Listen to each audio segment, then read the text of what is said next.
تہجد کی دعائیں جب نصیب کے روبرو آ کر کھڑی ہو جاتی ہیں تب کچھ بھی ناممکن نہیں رہتا، تب چاروں طرف کن کی صدائیں ہوتی ہیں۔ تہجد کا خاموش سجدہ اور زار زار بہتے آنسو، اللہ کبھی ضائع نہیں کرتا۔ تمہارا تہجد تک پہنچنا یوں ہی ممکن نہیں ہوا بلکہ کچھ ناممکن ممکن ہونے والا ہوتا ہے۔ تہجد اللہ پاک کی لاڈلی عبادت، تو ذرا سوچو کہ تہجد پڑھنے والا اللہ کا کتنا لاڈلا ہے۔ تہجد کی ایک دعا ساری امید بدل دیتی ہے۔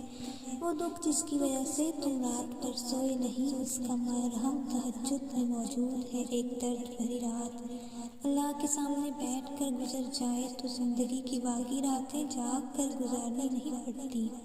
تہجد کی نماز پڑھنے والا، اللہ سے باتیں کرنے والا بندہ سب سے محبوب ہوتا ہے۔ اگر اللہ کو منانا ہے تو کچھ آنسو بہا کر تہجد پڑھو۔ جب تم اپنی بے بسی کا رونا دنیا کے سامنے نہیں بلکہ اللہ کے سامنے روتے ہو تو وہ تمہاری پریشانی کو ختم کرتا ہے۔